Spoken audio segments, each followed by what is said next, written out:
All right, we are live on the World of Pets podcast, and we are sponsored by debspets.com. That's DEBSPETS.com, where we found many, many supplements that are good for pets and health, wellness, human wellness. We're also sponsored by and run right now by Emily Gomer. She is the podcast host of World of Ability, and I have my co host Anthony and my newly found friend Thomas, that is a foster parent and of dogs. So I think that's a very important topic that we can just go over the topics tonight. So welcome in, everybody. I still Great. can't. I can't see anything. Well, we can see you. Sometimes there's a lag. It's okay, buddy. I mean, I got nothing. Well, we're here. All right. So, well, Thomas, let's start with Anthony. Do you have anything you want to say right out of the gate, real quick, before we start working out the bugs? No, good to be here today. Glad to be on as normal. Looking forward to our conversation with Thomas and seeing what we can garner today. Absolutely. So, Thomas, what's the name of the pet foster rescue that you work with? It's called Whimper to Wags, Beautiful. and we're located here in Colorado Springs. It's a 5013C nonprofit. So I don't get paid to do this, but it's the only way I could get dogs. Yeah, no, I mean that's the beautiful things. That's why we have this podcast. Is most of us don't get paid for taking care of other people's pets and or future pets and that kind of stuff. What's the most important thing that you can say, and how did you get connected with that particular company? Well, my buddy Tim um, fosters a bunch of dogs through them. So I used to have a bunch of big dogs. I had a couple of labs and a golden retriever. It was my little car bomb. It was Guinness, Bailey's, and Jameson. The literal drink. Yeah. So they have since passed. I Aw. had them for a long time, and then I had some medical issues that had happened, and so my wife told me no more big dogs. All right. So, did you move to medium-sized dogs or small dogs? Well, I'm fostering small dogs. I have a Chihuahua and a mm, I can't remember what mix he is, but most of them come from Kansas. Actually, Kay, the owner, she Okay. went down to Kansas today to pick up some more. She's probably got about 15 or 20 that she has at her location. Nice. Yeah, I think I got in touch with her this afternoon on the phone, and she was like, "Yeah, I'm gonna be in and out of signal. I can't make the call." So, but I look forward to having her on the podcast too. It's real sweet. So, what's the most exciting thing about your Chihuahua? Um, his name is Corky, and he is Corky. Actually, I'm sitting outside right now, and I'm looking at my pond. I got it stopped for right now so that the noise wouldn't screw up our stage show presence. But he likes to stand in the waterfall. Nice. Yeah, him and Odie too. Who doesn't? Waterfalls are great. Yeah, That's super cute. I can almost see it. That's so cute. I love that. yeah. I don't know where he is now, but Odie, Corky, come here. Come on. Come on now. Corky's still just a little standoffish. I've only had him about, I'd say maybe 2, 3 weeks tops. But I tell you, when I get in the recliner, he loves to lay on my lap. But if I stand up and try to pick him up, he doesn't like that too much. How long have you been doing this fostering? Oh, I would say probably 7, 8 months. Okay. What if I tried to hit a couple of these X's? Let me try this. Oh, there you guys are. Hello. Hello. Hi. We're here now. Yeah, I got you.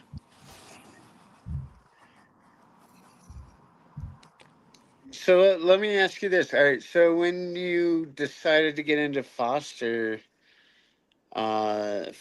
pets, what was your motivation? I just wanted to have dogs because I was so used to having the big ones, and it was the only way she'd let me have. I had a brain surgery, and so Right. she was afraid if I got big dogs that they would knock me over. Corky, Okay. And come here. so, and when you refer to she, we're talking about Jen, and she's a podiatrist. Correct. And yeah, so beautiful people. I just met you guys the other day in person, by the way, which was beautiful that you guys, well, at least you can make it. And I know Jen couldn't make it tonight, but we'll have you guys on a future podcast together because I'd like to hear her personal perspective as well. I But don't.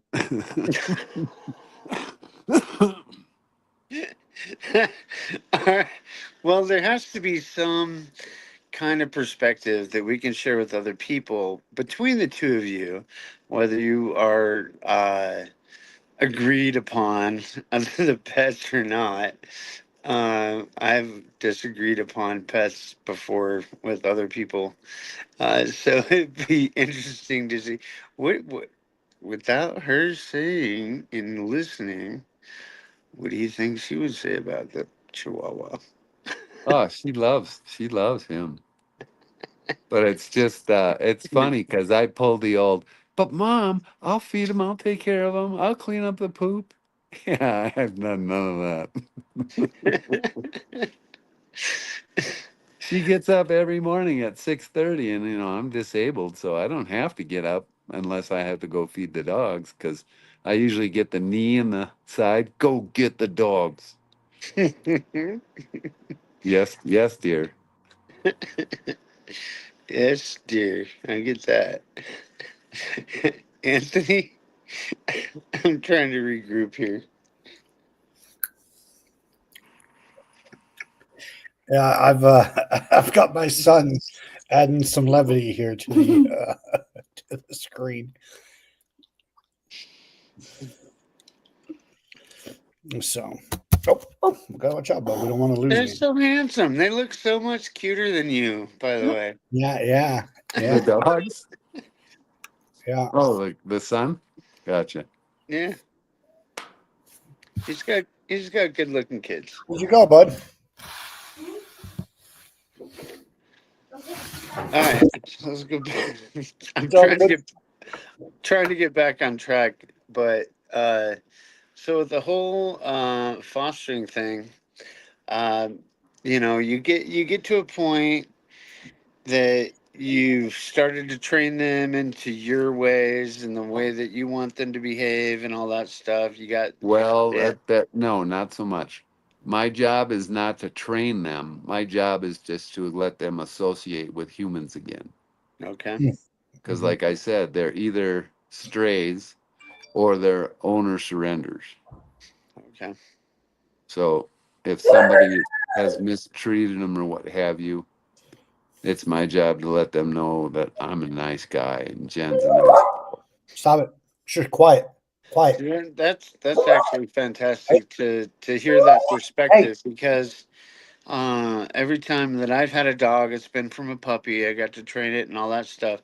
So, what's the difference, do you think, from getting a stray or another dog that would be different from raising a dog from a puppy? What's the biggest difference? Well, if they're strays, obviously, then they had or an owner surrender, they're pissed off that why did my owner leave or kick me out the door or what have you, Sure. or some of them have maybe just run away. You never know what their story is. Hmm. You know what I mean? Come here. But No, yeah, well, little dogs are hard to train compared to big dogs, or from a puppy, if you will. Hmm. They're harder because they're already kind of set in their ways. Come here. You're okay. I can totally agree with you with that because I've only raised dachshunds, and yeah, they are. Haven't gotten one of those yet. Well, if you land one, let me know because I'm gonna come and get it.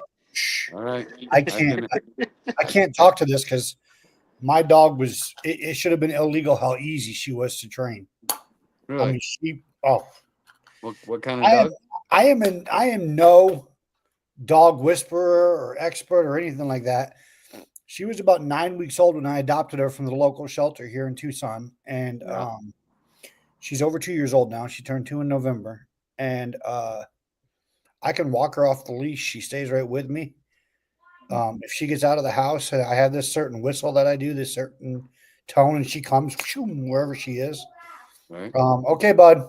Um, she is a border collie beagle mix. They call it a border beagle, and she's a medium dog. So literally, the vet said she was right where small and medium intersect weight wise. So she's a medium. Border collies are so smart, Oh, and she can leap. Like my table is a custom made farm table, so it's slightly taller than average. right? And from standing flat footed on the ground without using a chair, she can in one bound leap and be right on top of my table. Yeah, well, I wouldn't want that. I'm a huge fan of the word off. Yes. And she's laying right here looking at me right now. She knows I'm talking about her, but she doesn't know how to respond. Well, all she hears is whoa, whoa, whoa, whoa, whoa. Right, yeah. No, but she is. She's very smart. Um, she's a great dog. Um, she's not the cutest dog in the world. She's colored like a cow, so we call her our ugly duckling. But Uh, she's a great dog. Best dog I've ever had. But yeah, she was really easy to train. Just caught onto everything and walk her off the leash. I mean, she gets distracted every once in a while. She was chasing a lizard this morning, but other than that, she does pretty good. hmm. What is the most important part about fostering dogs that helps you emotionally and or physically? Oh, I would say patience. Because, like I said, they're little dogs and they just do what they want to do. But yeah. Is it okay if I smoke on this thing? I don't care. All right. Yeah, the First, secondhand smoke's not reaching me, so I don't. First Amendment protected by the Second Amendment. So we don't go into politics here. So you do what you want. All right. Well, I think emotionally, the best thing I love is that I get in my recliner and I have a blanket and they hop up and they crawl right underneath the blanket and they snuggle in between my legs or whatever. Don't take that the wrong way, kids. No, I miss that the most about my dogs, for real. Hmm. She's a snuggler too. She does. She likes to do that. Get under the blankets. Do you still have the dog that you're dog sitting, David? No, Oh man. but that's a good thing though because her dad got out of the hospital, so he came and picked her up. So that's a good thing.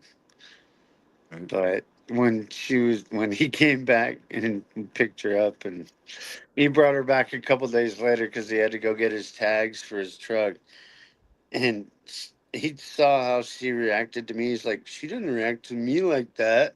I'm like, well, Did you give her love? all kinds of love. Well, I he mean, doesn't. He, talk he about he that. doesn't give her the same kind of love that I do. I'm very attentive to dogs. Most people are like they want them as a companion. They want them to, blah blah blah. But I'm a very intimate. When I get into raising a dog, I want them to be like my son or daughter. If it's a boy or girl dog, it doesn't matter. Um, I've raised three dachshunds on my own, and my last one was a litter of one, and he lived to 16. And he Hmm. was born blind, and I could go on, but he lived to 16. He picked his own way out. I'm not going to go into that here because I'll start crying. But when you get a dog that is a companion for 16 years, that's like raising a child. And my daughter's 28 years old now, and I'm like, holy cow. Right. Like the difference is not that big. You know what I mean? Yep. So, that emotional separation and engagement, I would actually say is emotional engagement is real. And I think that's important for people that haven't had pets to, understand that you have that opportunity to engage with that pet and raise that pet, train that pet, love that pet. And love is eh, that's my thing. Love is my thing. Yep. Yep. I'm a very like I love everybody. Don't cross me, but I love you anyways. Yep. I think the biggest question I have is how can you not, how can you give up that dog when somebody wants to adopt it? It's easy. I just don't get that attached to them. Again, I'm not a little dog person, but I've become quite attached to them. But when it comes time that they get their forever home, I'm okay with that. Man, that takes a strong heart. I'm going to tell you because it doesn't matter what size dog it is, but if you gave them that bridge to cross, Right? in the meantime, while they're finding their forever home, that is so strong of you to be able to just let them go. Absolutely. Because I don't know if I could do that. I'd be like, I'm a foster dog. I'm gonna hide this dog forever. No, because they've been already been through a lot. If they're Yeah, a stray, the dog catcher came in and probably just shocked them. right, They're like, "Wait a minute, I can be out here all by myself, and now they're coming and taking me away." And I right. think I think they're in shock when that happens. Oh, I'm sure. Anthony, thoughts on that one? Um, yeah, no, dogs definitely have personality. I've been told Mm. differently growing up, but this dog, my dog and my mom's dog, I've seen them like, get upset and they've got different personalities. So dogs can definitely feel a gamut of emotions. Hmm. And as far as the attachment goes, I mean, I would struggle getting attached to them. I love dogs. There's I just do too, around it. Yeah, oh, obviously. yeah, yeah, exactly. But and I have a friend of mine out here that she does that too. She fosters dogs, and I'm like, good night, man. And I fostered. I did actual foster care for kids for 3 or 4 years, and actually adopted my son out of foster care. But I know what it's like to not just give up a pet, but to actually give up a human and send them back into a situation. The Yeah, courts would be okay with it, but you're sitting here thinking, I'm not sure that this is the right situation. yeah, And it's difficult because you've met that kid's needs for however long, whether it's right. 2 weeks or 2 years. You've met that kid's needs and they've been dependent upon you, and now you got to just give them up. And so it can be kind of similar. I can see with a dog or with any sort of pet. Um, as long as you're confident the home they're going back to, I guess, or going to is one that's safe and loving and good. And Mm. Well, that was one. We had one dog, Holly, and I called her Harley. She just got her forever home a couple of weeks ago. mm, And well, actually, that was not the forever home because apparently this young lady lived with her mom, and Well, when you get a brand new dog, these guys love to chew on their rawhides and stuff. Hmm. And so, of course, they go in and reach in, and the dog was only there 4 days. Well, she nipped at him. Ugh. Hey, that's my toy. You don't get that. So they wound up giving, and Kay asked if we would take her back, and I said, fine. Thought I was down to two. Well, and I think that actually brings up an important point. Is that you have to be alpha to begin with. You got to be gentle, but you have to be alpha.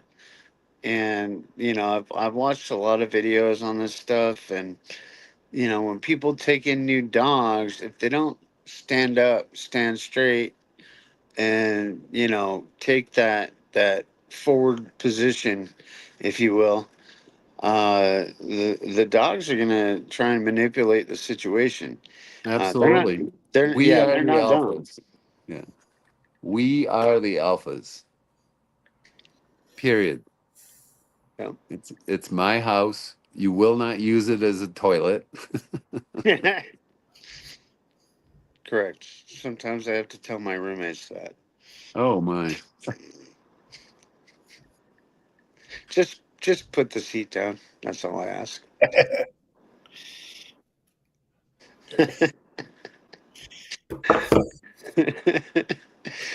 Yeah, really. Figure it out. So you're the rescue you work with, Thomas. What did you say the name of it was?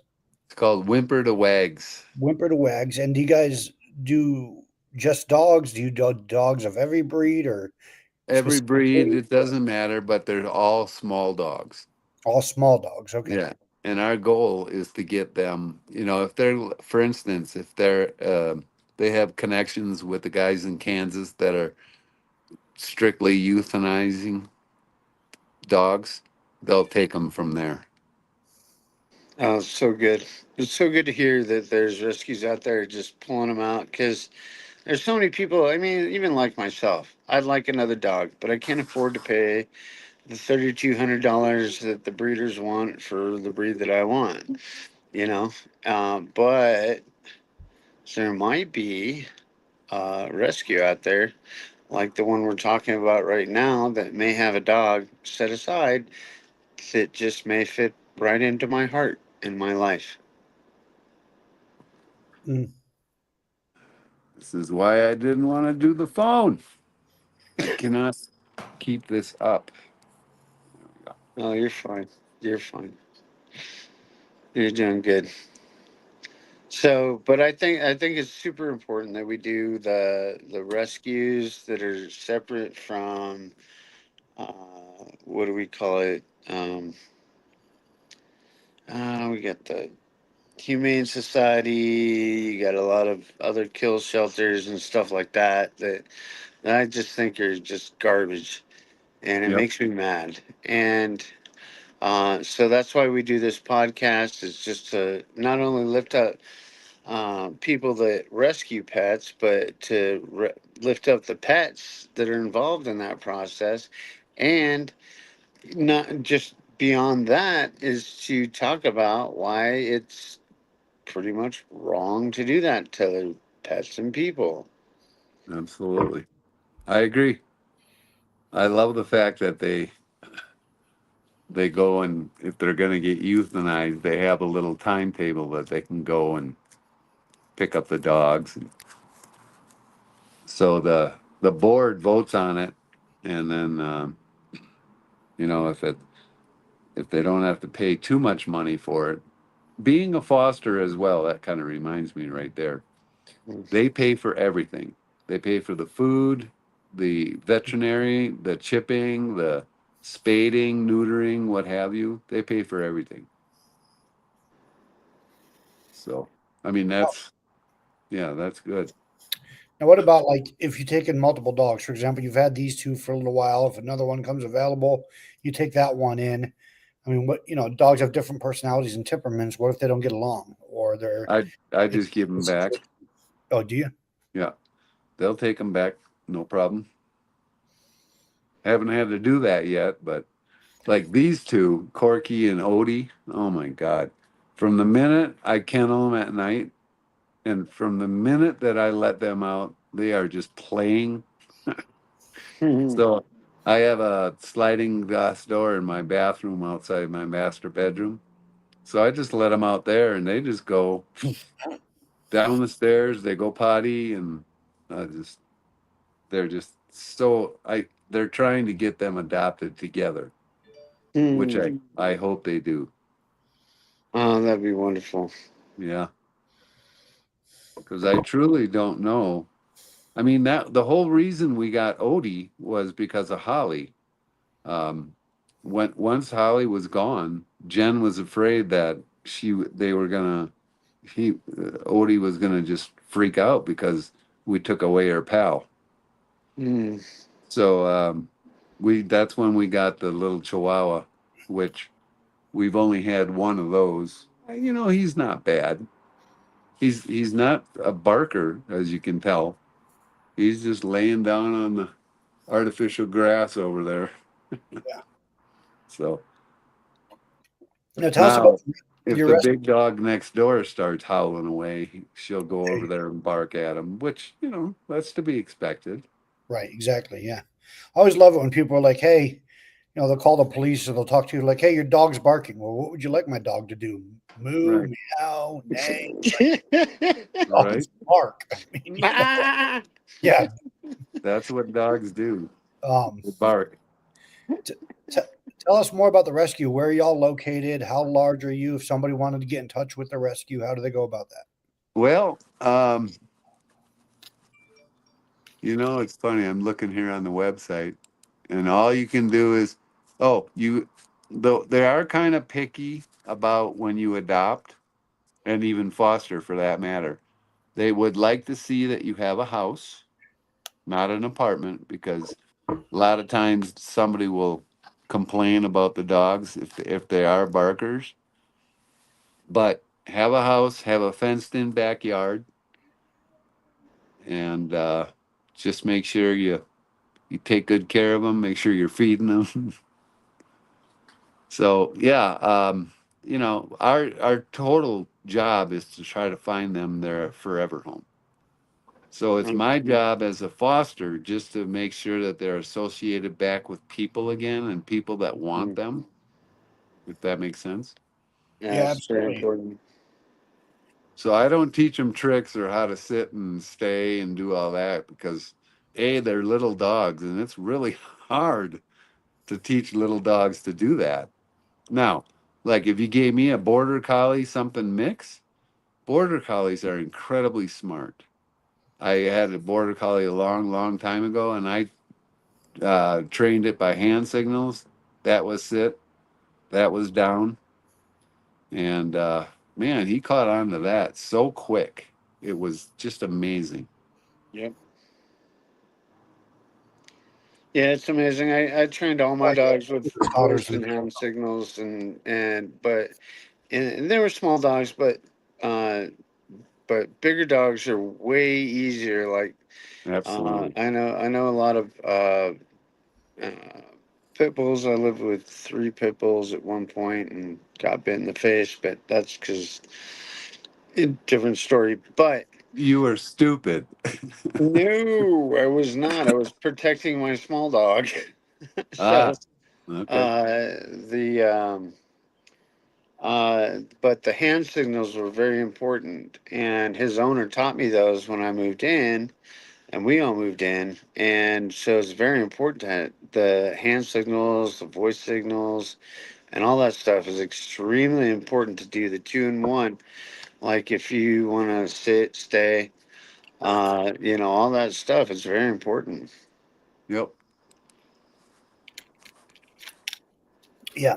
So you might have said, I missed it. I'm sorry, guys. I'm in the middle of something with my oldest daughter right now. She was texting me, but we got that squared away. Where are y'all located, Thomas? Where is this rescue located? It's in Colorado Springs on the west side. Okay.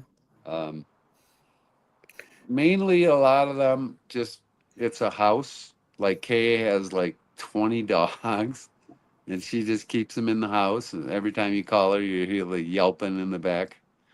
But she's big into kennel training, making Mhm. sure that you got to make the kennel for anybody out there who's listening and has any dog whatsoever. You have to make the kennel a good place for them to want to go. Yep. If they Safe if space. if they misbehave, you can't send them to the kennel, Right. while you're angry, because that just makes them never want to go in the kennel again. Yep. All I do, like I said, I kennel them at night because my wife doesn't want two dogs in the bed because they're too hot for her, and they take up too much room. But all I do is, like, if I'm up late watching TV or whatever, all I do is open the door and they both run right to their kennel, and it's a beautiful thing. Yeah. Kennel training is super important. That's how I raised all my dogs. Yeah. And you can go from there once they're trained. And I called it the box. Get in the box. That's what I called it. Right. And everybody has their different commands. But you reward them for going in there. I could leave them there when I went to work, and that was super important because I didn't want them messing around the house uh, Absolutely. while I was gone. And so I come back, let them out outside, go, go outside, and just instantly they go outside, they go run around, they go do their thing, and Yeah. yeah, no, that's kennel training is very important. It's like as a dog owner for the last, I don't know, 20 years or so. Uh, Probably the most important part of the early training is the kennel training.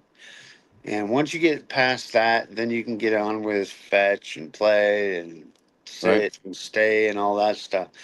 But once you got the kennel down, it's downhill from there. Absolutely. I agree. I mean, Yes. personally, I don't like putting them in a kennel, but if they like it, I don't care. I Right. mean, it's kind of like their bedroom, right? Like, who doesn't like to be home in Mhm. their bed in their bedroom? Right. It's kind of your safe place, your place to retreat to, your place to go to get away from all the crazy. The And so I key think, word there was their safe place. right. And I think if that's what I'm saying. I think if that's what you can make it, if that's the environment you can create, get out. Yeah. I put Sorry, their my beds in daughter's there. yeah. Yep. My The daughter's got a cat. bed, the Not the cat. She asked blankets. me Yeah. if I like cats. I said I like cats. They taste like chicken. But anyway, Oh my goodness. Chinese tonight, there, Anthony. um, You're killing me. You're killing me. but anyway, yeah, if you can make that a space for them where they want to go, that cultivates that comfort. Like I Yep. said, like we would our bedroom, right? Yep. A lot of parents will make the mistake with the kids of when they're in trouble, they send the kid to their bedroom. Well, then when you want the kid to go to their bedroom and play so they can leave you alone or you can have time with your adult friends playing a game or whatnot, now the kid doesn't want to go to their bedroom because they associate the bedroom with being a place of being in trouble. It's the same concept with the dog. If you have a crate Exactly. associated Exactly. good place to go, my kids, people are like, don't put TVs in your kids' rooms. I'm like, why? That's their space. That's where I Yep. want them to go to get away. Trust Yep. me, they're both of my kids that are here right now are up in their rooms watching TV. So I can do this. I'm a single parent. If I didn't have that, if I didn't have a space cultivated where they could go and feel it's their own space, excuse me, to be comfortable and to relax, I wouldn't be able to do things like this. So you have to create that space, not just for your children, for your fur babies as well. So you create a space where they're comfortable going, where they can go, where it's safe, where maybe they've got some toys to play with, a comfortable spot to lay on, somewhere where they feel is theirs. They take ownership of it. It makes it to where your life is not bogged down 24/7 with those obligations. As here they come. No, no, and that's a fact. I mean, having a 28-year-old daughter, uh, I would invite her to have her friends over, do their cosplay, anime stuff, and But I would say, okay, lunch is done. Now you guys go to the river. That's all. I got it. Do you like your bedroom, bud? Do you like having a TV up there? You don't like it's your space? Yeah, I do. you do. Okay. Well, why don't you go up to your space? Hi, baby. You can say hi to Dave. Dave's not here, man. Dave's not here. Dave's always here. Not necessarily, but to continue what I was saying is, like, my daughter would bring, like, I think 4 friends over to do their cosplay, and I'd just be like, okay, cool, here's your lunch, now go to the river, stay outside, go be outside, go be, for lesser words, a cat at that time, because dogs won't necessarily come back if you set them into the wild with a snack. Cats will. But uh, that was kind of how I raised, I paralleled raising my daughter with the way I raised my dogs. And it was, here's where we I are. bet she loves to hear that. No, she already knows. She already knows. We just talked yesterday. Trust me. My daughter loves to hear it. Because, I called Peyton Pooh, was her little brother. And she raised him to be like her little brother. Um, Unfortunately, he's gone now. So, but it was the consistency that I had with all the animals and my daughter, and it was just consistent behavior. Be kind, be patient, and all that stuff was so important to getting us to have well-behaved animals and good children. By the way, Yes, exactly. You know how I eliminated that? I have no idea. I just never had children. Well, not that I can blame you, but it was one of my goals before I was 21. So I'll own that. I'll own that. That was the goal of my life, was to have a kid before I was 21. So, and put out No, no, no, no, no, no. put out albums and music and start a business, and yeah, here I am on a podcast about pets. So Yeah, I've got 3 kids and the dog, and that's enough for me. I want a dog. No, I I'm got the totally gonna, dogs, and that's enough for me. bro. Uh, Thomas, I'm totally gonna hit up your company and see if they have a dog that's like possibly fosterable at my house, and hopefully adoptable. Okay. Because I miss having a dog so much, and it's only been a week. Well, I mean, that's what I did when I lost my best one, which was Guinness. He was a chocolate lab. First thing I did is I went out like a day later and I got another one. Mm. Hmm. Yeah, well, I've been watching other people's dogs. It's time for me to have my own dog There again. you go. So I'll cool. give you, she may not really like me for this. Shush. Hold on a second. I'm gonna have to go offline here. I don't have her on my computer, so Oh, wow. Okay. So let me try this. Okay.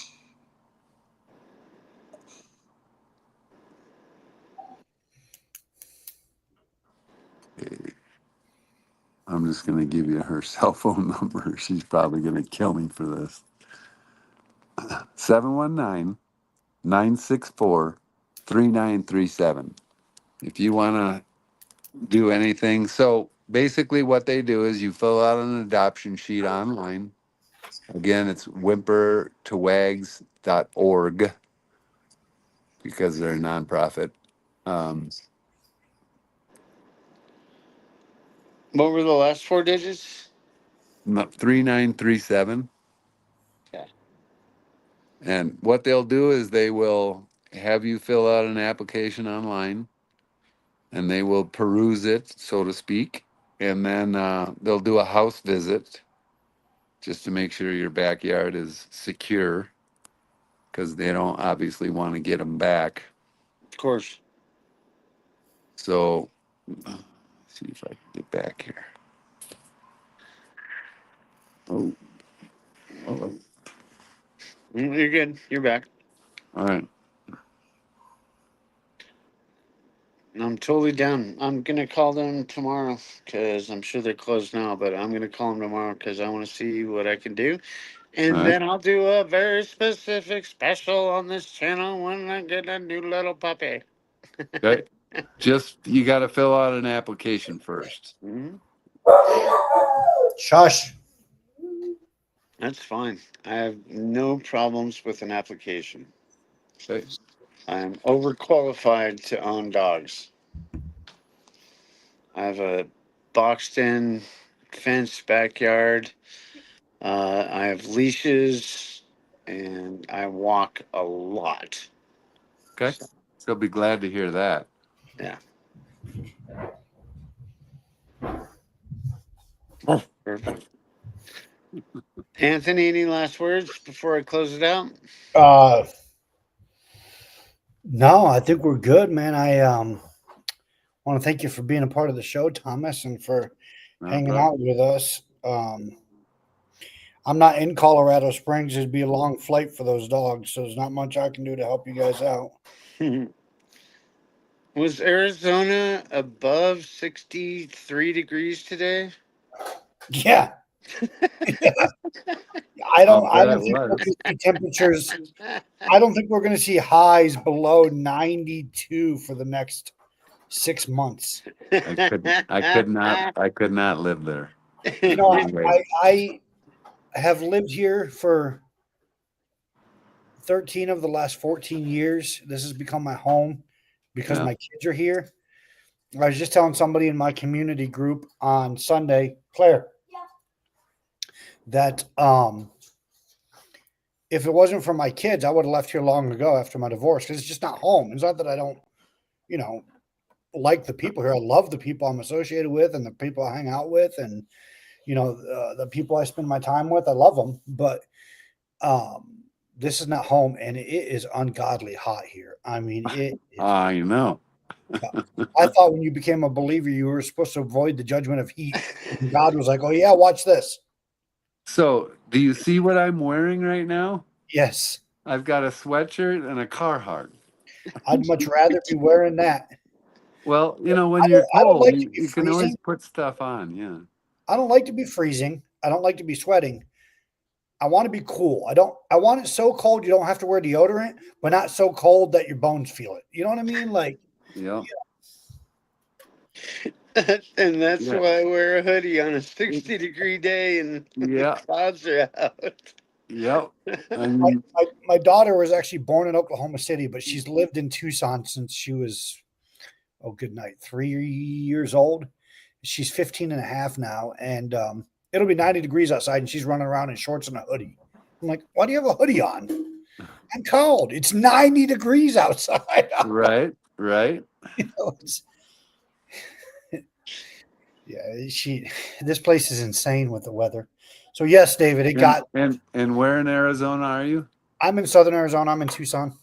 Tucson. Yeah, I had a friend who lived in Tucson, and what killed me was those damn what are those little birds that run?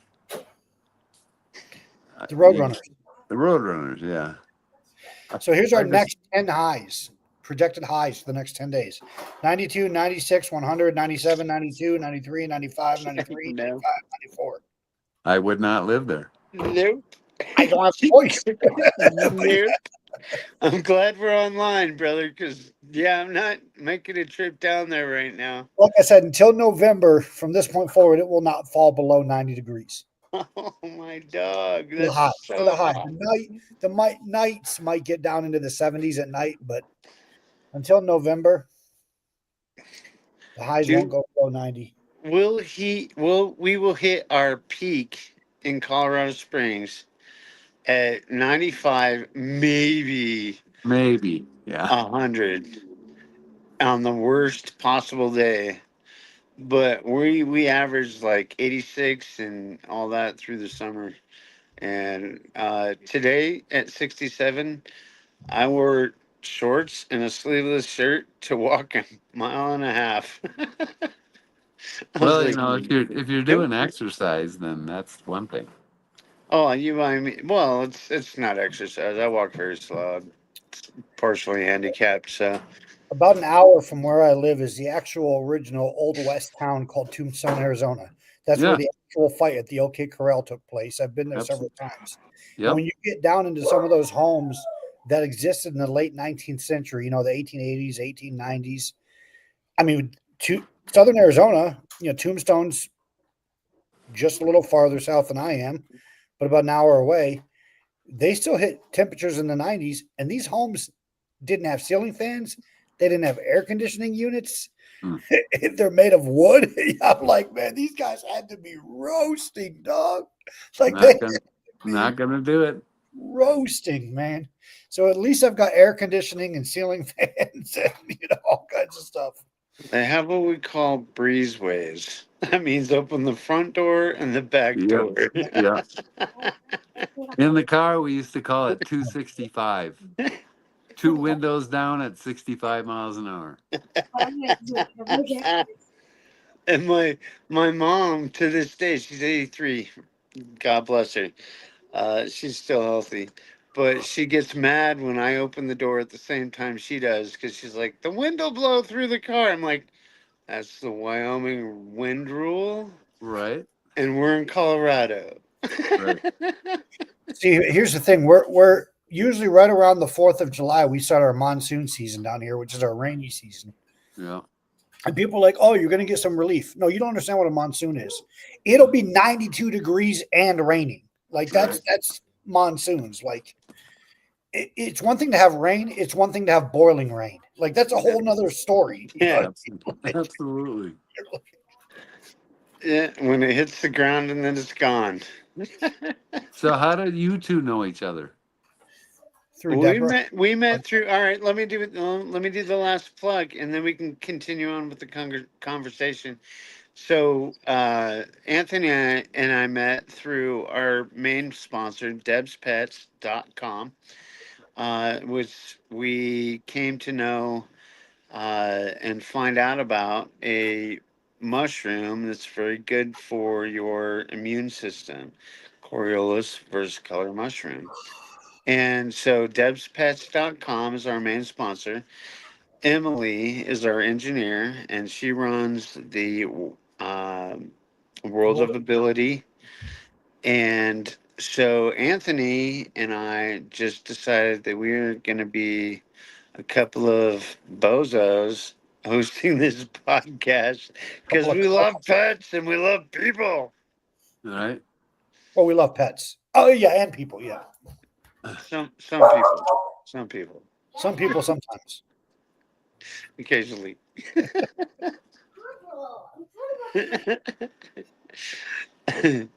So yeah, that's how we got started. So plug yourself, brother. Is there any way that people can reach out to the um Organization. yeah, the organization, plug that. It's If you want them to amazing. I reach was out to looking you on here, too. and they don't have a phone number. I guess they don't want anybody calling. They basically, you can look at their success stories. You can look at the new dogs that they've gotten in, the available dogs that they have, um, their mission statement, obviously, and so stop it. You're gonna get me going now. Yeah, yeah. All right. Well, thanks for being here, and thanks for talking to us about the organization, the rescue, which you foster for, and Not a for problem. entertaining our knucklehead personalities for the last 50 minutes. And like I always say, as we close, if there's anything we can do for anybody out there, we want to do it. I'd rather have a 3 a.m. conversation with you than to hear your name on the headlines 2 hours later. So please feel free to reach out to us in the chat. We'll talk to you. We'll do whatever we need to do. And we will see you next time. I think I'm going to go head down to the lounge if you want to join me. I might find a ride. All right. We'll talk next time, guys. All right. Nice meeting you. Yeah, You too. you too, brother. Anthony. Thank you for joining, and I can't wait to hear the actual foster company that's helping you out, because that's Yeah. what they're doing. They're helping you out, and I know you think you're helping them out, but yeah, you're helping them out.